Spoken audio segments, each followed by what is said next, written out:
Este sábado 26 de febrero ha estallado el polvorín, y no hablamos del conflicto entre Rusia y Ucrania, sino de las confesiones de Karen López, que finalmente se acogió a la colaboración eficaz para evitar ser detenida e investigada como acusada.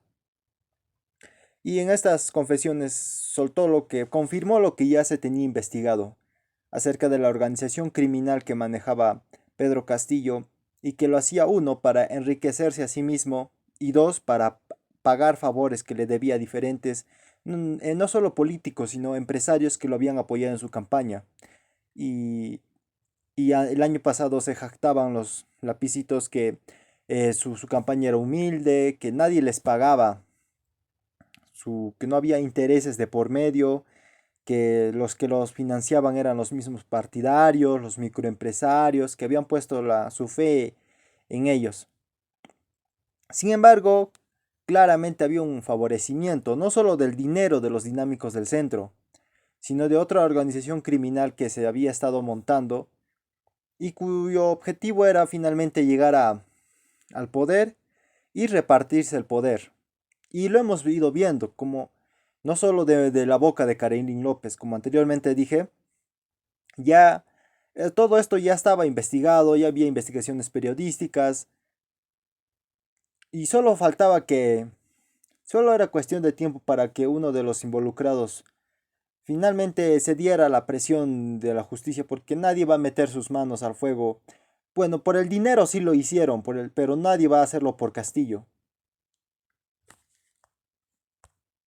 Pero lamentablemente, a pesar de lo contundente que puede ser este escándalo, ha habido tantos escándalos de corrupción anteriormente, tantas investigaciones, acusaciones, que ya lamentablemente hemos caído en la pasividad. Y eso es lo que busca Pedro Castillo: pasearnos, hacernos creer que todo, hacernos caer en la ambigüedad. Lamentablemente, Castillo, como hemos visto, no solo favorece a los miembros de su organización criminal, que no solo lo confirma Karen López, sino anteriormente con los otros gabinetes que ya habían caído, sobre todo el de Mirta Vázquez, que dijo que hay un poder en la oscuridad, hay un poder en las sombras que controla el Ejecutivo. Ellos son solo una fachada. Y a pesar de ser solo una fachada, ya sabemos que el gabinete anterior, el llamado gabinete caviar, y los anteriores, y este gabinete también, están ahí por intereses políticos. Y lamentablemente, a pesar de que hay un poder en las sombras, eh, estos, estos intereses políticos, estos partidos que apoyan a Pedro Castillo, no van a viabilizar ninguna propuesta para investigar, para llegar al fondo de este asunto.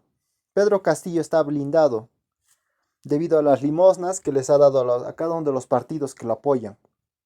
Porque sabemos que a Daniel Salaverry le ha dado bueno, le dio, y finalmente renunció, pero le dio el directorio de Petroperú. También favoreció a Alianza para el Progreso y sobre todo a Juntos por el Perú, que posteriormente pasó a llamarse Juntos por el Empleo. Entonces, y estos no son los únicos partidos, también hay otros partidos como el Morado, y Susel Paredes. ¿Qué es lo que dijo? Castillo podrá ser delincuente, pero no moralmente incapaz. Y Acción Popular y Podemos también. Entonces, toda esta diatriba de partidos lamentablemente suman los votos suficientes para que Castillo no pueda ser investigado, no pueda ser vacado por incapacidad moral. Entonces Castillo, sabiendo que su fin se acerca, o, o bueno, viendo cerca el fin, ¿qué es lo que dice? Usa la estrategia de Evo Morales. ¿Y, qué pasó con Evo Morales? En su, que el pueblo lo sacó, que, bueno, cuando en las anteriores elecciones cuando intentó atornillarse en el poder, porque es lo que hizo: atornillarse en el poder, violar la constitución. Entonces el pueblo hizo sus protestas. Mal que bien el legislativo intentó hacer un gobierno de transición, pero a lo que quiero llegar es que Evo Morales finalmente se trata de pintar como la víctima de un golpe de Estado. Y es lo mismo que quiere hacer Pedro Castillo. Y es lo que ha ido haciendo. Va aplicando la misma táctica, que él es el pobre humilde maestro al que quieren hacer un golpe de Estado por ser del Perú profundo,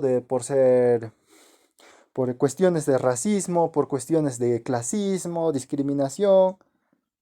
Por favor, a otro perro con ese hueso. Entonces, como vemos que hay una pasividad en el Congreso y que no hay los votos suficientes para vacarlo, es el pueblo el que tiene que reaccionar.